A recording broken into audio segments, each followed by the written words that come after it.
Hello, I welcome you to the Evolve, Optimize and Grow podcast. I'm your host, Rory Dennis, founder of Douga.io, a AI consultancy.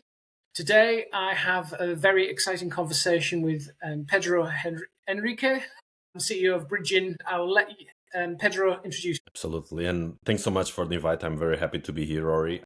So, about myself and quickly, I guess, about BridgeIN. So, I'm an engineer by training. I'm also the founder and CEO at BridgeIN. And the reason I started this and what we do is help companies dealing with bureaucracy. So, myself on my first business I needed to deal with all of that, from incorporation, accounting, contracts, all of that. It is a pain.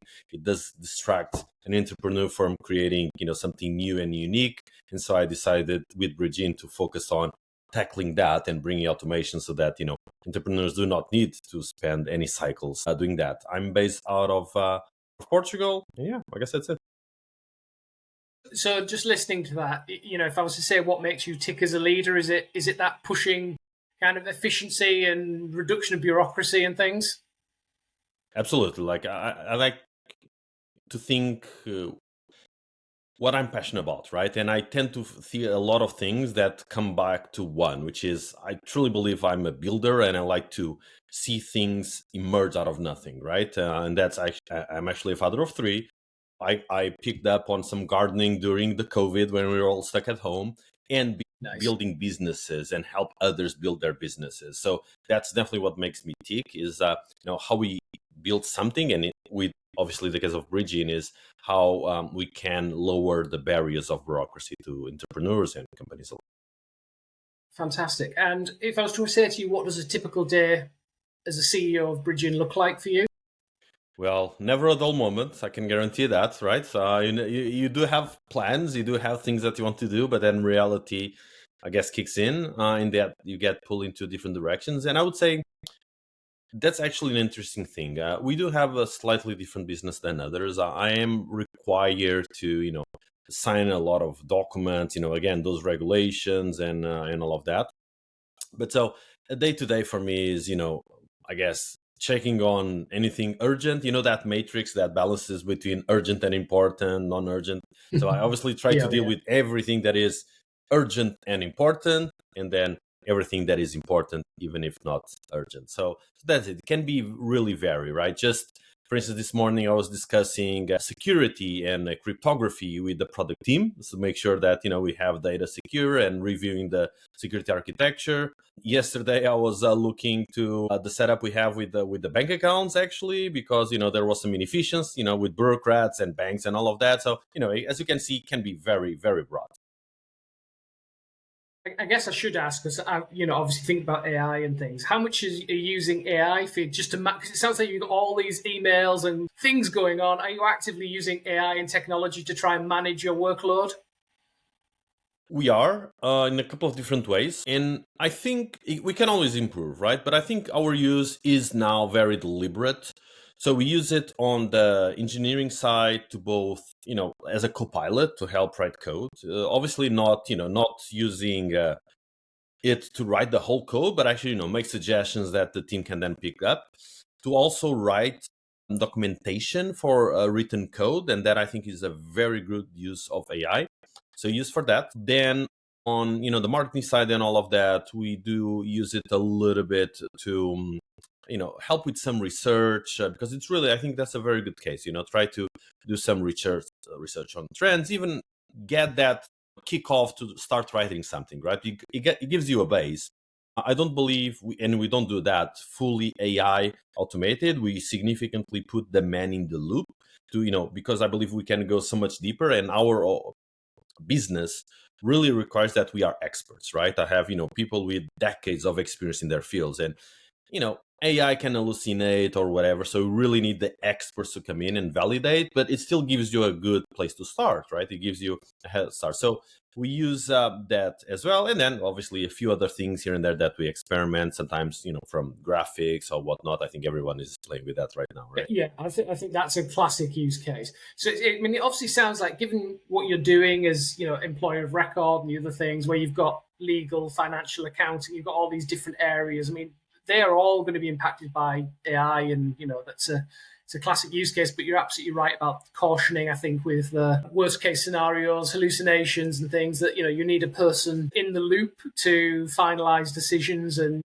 truly understand what's going on. That's kind of an interesting approach. If I ask you now, maybe what major shifts are you seeing in your industry as well now? Because obviously you're heavily involved with US companies coming into Europe and things. Is there any major shifts happening over the last 6 to 12 months?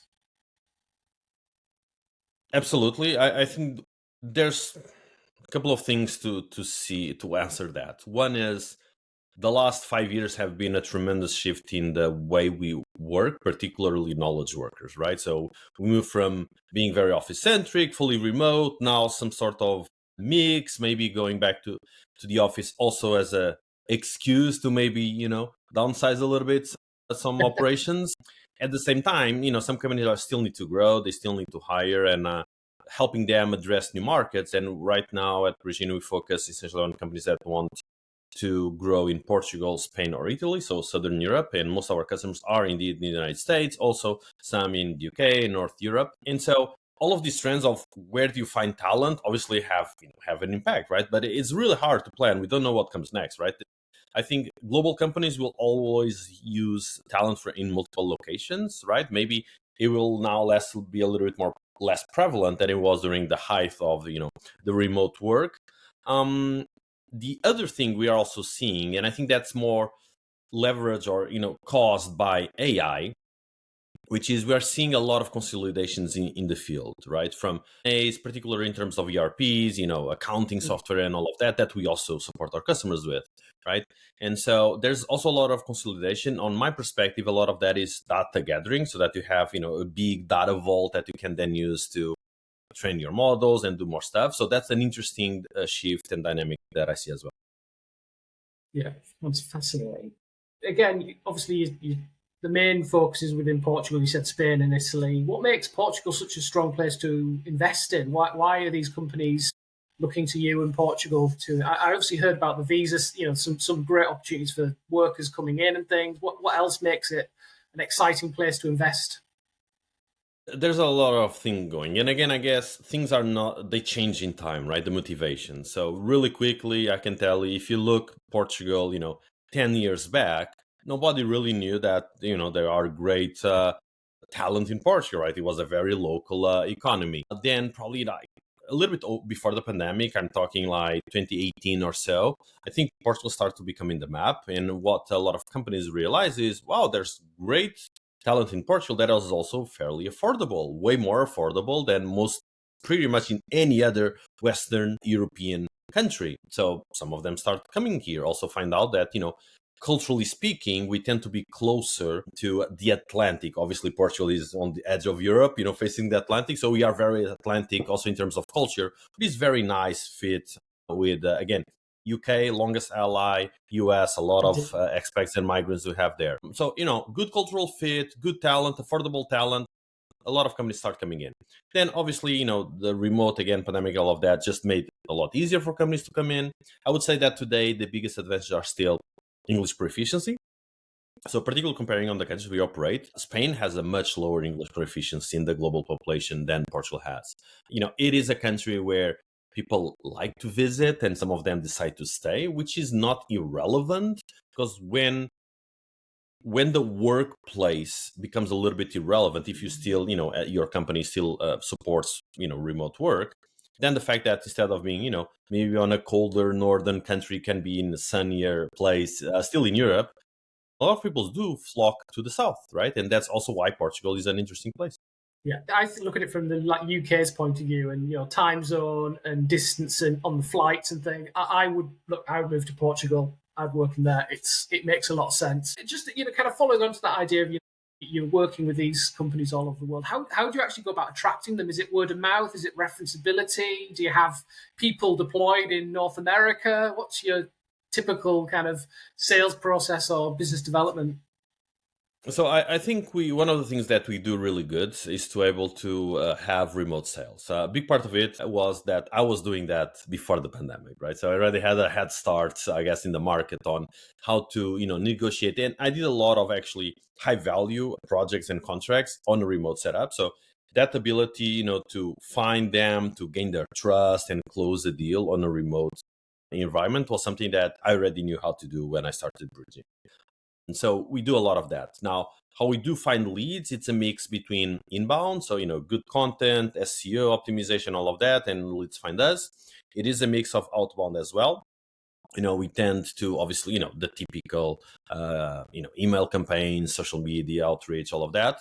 We do have channel as well. So we do use partners here and there for a few initiatives. We even have a sort of an affiliate marketing approach and some field sales as well. That's relevant, right? So this year I went to Vancouver actually, and, to explore also Canada more, looking into Europe, as obviously they have, this competition now in the trade war with their southern neighbor. So it's a mix, really. And I think it's important that we also try and mix new things, because the times we are in, things change so often, right? And so you always need to be experimenting with stuff. But yeah, I would say, to summarize, inbound has been the biggest source of closed deals for us. And we do that on a remote sale approach.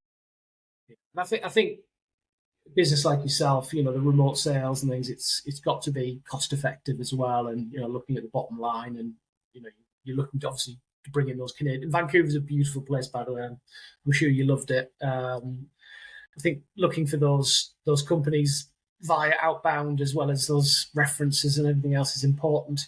I saw you'd also recently won some awards as well, which must help with people coming into you as well. It's good advertising.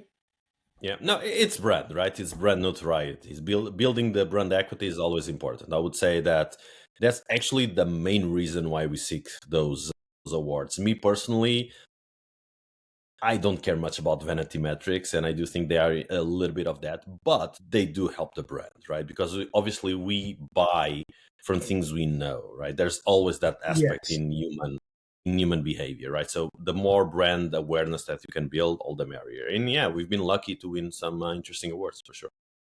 I wonder, is there any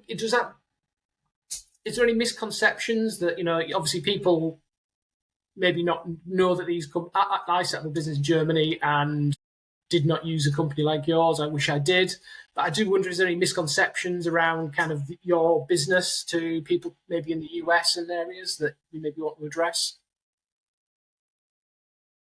Yes, there's a lot actually. I think, but it's interesting to also tie that with the countries of origin, right? So we work on an international environment. We actually have, although like I said, North America, North Europe are the areas where we have most of our customers. We have customers in 35 different countries, including Latin America, Asia. We don't have anyone in Africa still, and so even in Europe, like if you're selling in your, what is the preconception? What is the idea that, for instance, someone from the UK comes about what it is to have an operation in Portugal? And what is the idea that someone, for instance, in Germany or the DACH region comes to Portugal? It is tremendously different, I will tell you. It is interesting. I love that. I love international business, but it's very interesting to know that we need to adapt as well to, whoever is on the other side. So the misconception there is, one way to answer that, I guess, is people often underestimate what they don't know. So they think, regulations and whatever just similar to they are in their home country. So the place where they are coming from also tells a lot about what are their expectations, right? In Portugal. Sorry, I was just going to ask a question there about whether it's, we talk about regulations, but how much is the cultural difference as well important to have a guide on those kind of investment journeys? It is a lot. It is a lot. So actually, about that, funny data point that we have is, so some companies, want to launch operations, hire in Portugal, they do their sourcing, find people, and they just trust us to, take care of contracts and, payroll and all. Others do involve us a little bit sooner in the process, including in terms of, preparing job offers, trying to ask our data, because we do have, obviously, as you might imagine, a lot of data in terms of salary benchmarks and all of that. The ones that do involve us sooner have a much higher acceptance rate on their offers. What is the other aspect of that is what you said, is the cultural fit, is even, I'll tell you, obviously we want our customers to succeed, and stay our customers. And here and there, that does mean that we need to phone one of the candidates and speak in Portuguese with them, make sure that they don't have any questions. And that it is tremendously important, right? Because particularly on the first hires, you really need to bring good people and have them started. So I think the Portuguese, if you're looking to hire anyone that is a typical, I guess, born and raised Portuguese, is culturally, we do get along pretty nicely, I think, with most cultures out there. But indeed, there are differences in expectations that are important to know and to have very kind of standardized onboarding procedures for both the companies investing into Portugal and the people you're helping them hire, so that those differences are managed? Or is it very people focused? Do you have a lot of team members kind of looking after hand holding both sides of the divide? Well, we try to have the most scalable process possible, right? And a lot of that is to actually give information about what to expect when hiring in Portugal, right? What are the typical dynamics? We've done things like, even, although we don't do a lot of that, again, because it doesn't scale all that much, but we even had significant market entry studies, like provide where the talent is, what sort of other competitors are looking for talent. So we've done a fair share about that. But it is really about providing information about the market that these companies are looking to get into. Fabulous. So if I was to say, what's the most significant operational challenge you face in BridgeIN day to day? So depending on the timing, there were quite a few. And I guess, first thing that I should say here is that BridgeIN is a bootstrap business. So you don't have any professional investors.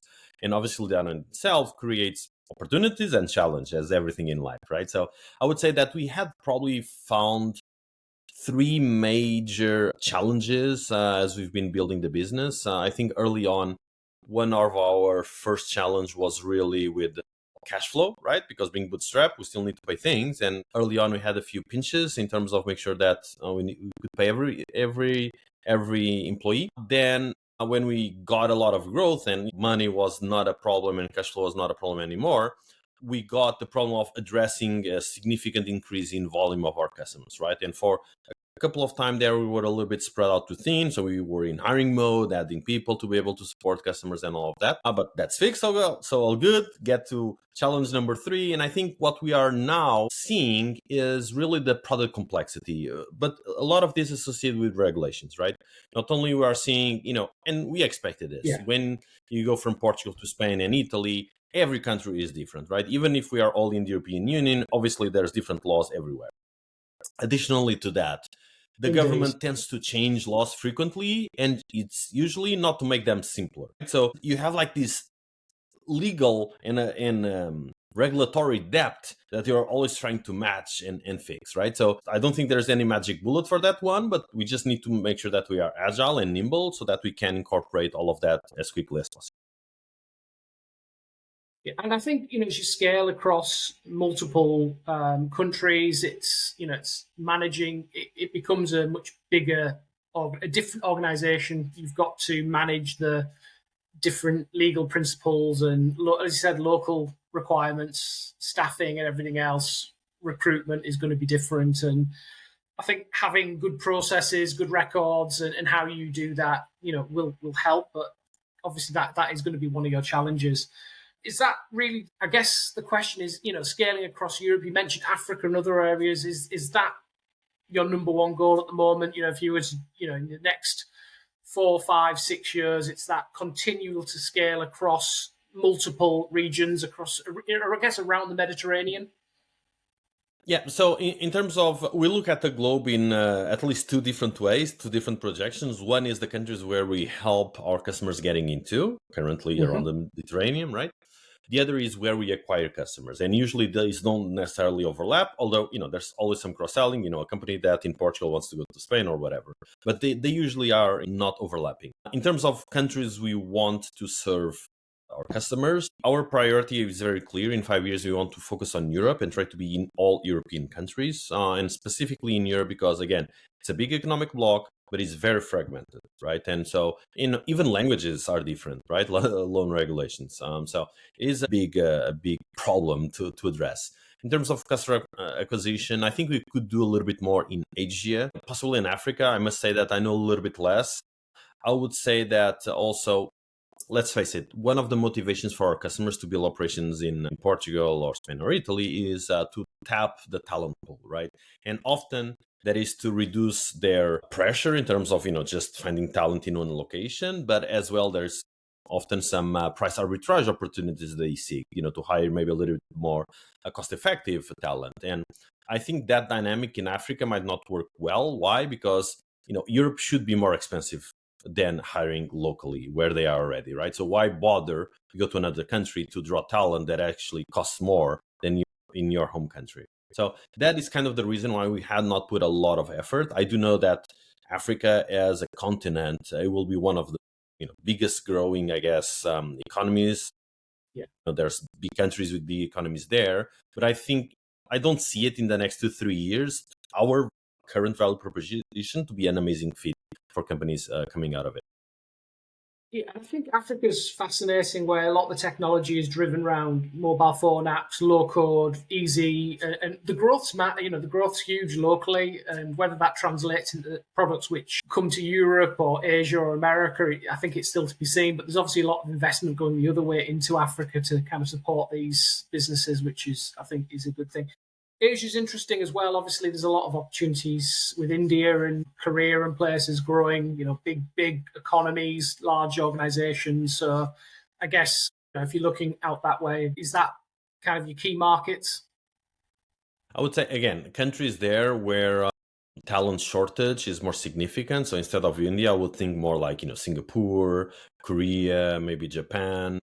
But I will tell you, I have a lot of experience and exposure to the Western world, North America specifically. I even worked on a private equity firm from Austin, Texas. I have never done significant business in Asia. We do have a couple of customers, right? But funny enough, in 2 weeks we'll be in Singapore for an event. So that's the first step to actually gain a little bit more. There you go. You're hitting the ground running. So if I was to, you're obviously going out to Singapore. If I was to say to you, what makes you stand out to your competitors? I'm sure you've got competitors. What makes BridgeIN different to them? Yeah, so I want to say, I guess everyone says that, right? But I want to say that we are better because we go a little bit deeper. Things like this is actually a mix between two things, right? The area we are in, think regulations, think employee of record, but also think beyond that, because we not only help companies that need an employee of record, just need a simple, payroll support, employment support. We actually help companies also that want to establish their own entities, where we still offer the same payroll support, through their entity, sure. And so when we look at this, we are competing typically with two types of companies or entities. One is obviously, other ER providers, or even other companies that, maybe started as an HR platform, but got into, the OR, payroll, all of that. And they are typically very technology savvy, and they have their platforms and all. What they usually lack is a deepness of knowledge, right? So, if you're a company, and most of them will start in the US, right? Obviously. So how much do they really know about regulations in Portugal? Often not a lot, right? And that is, for us, that we are local experts, it's so visible. It's so incredibly visible. There's plenty of regulations that are not met. There's like mandatory reports for the government that are not sent. There's no tax efficiency, things that the government enables companies to provide as compensation to their employees that is tax exempt. These global companies usually do not take advantage out of it. So they are very technologic, but they have no really deep expertise in each country regulations. On the other side of that coin, we have the complete opposite, which is the incumbents, the local experts, the lawyers, the accountants that do know this, but they usually have no technology whatsoever, right? Lawyers and accounting firms, they do everything manually typically, very low digitization, very non-scalable, non-automatable processes. And where we are is on that intersection, right? So we combine the deep expertise with automated processes. And that's why I believe we don't really have a lot of competition. And I think, we are better than competitors because of that, because we can provide that deepness of knowledge and compliance support, but with efficiency of automations and obviously our layer of software.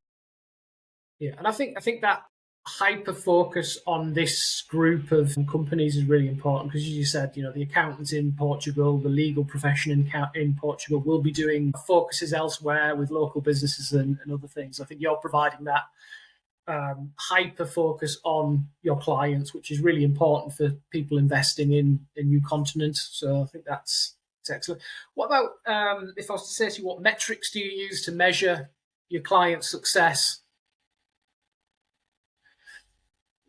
One of the things I like a lot about what we do is that we do have, so our success is very correlated with our customer success, right? So making our customers successful in having a tech hub, a presence, a team working is obviously how we charge them to keep and take care of that bureaucracy, right? So if a customer comes in, they are not successful, they don't derive value out of launching something in this country, they will potentially stop working with us. And so it's very tight. Their success is our success, right? And the way we measure it is simple: size of operation. Simple as that, right?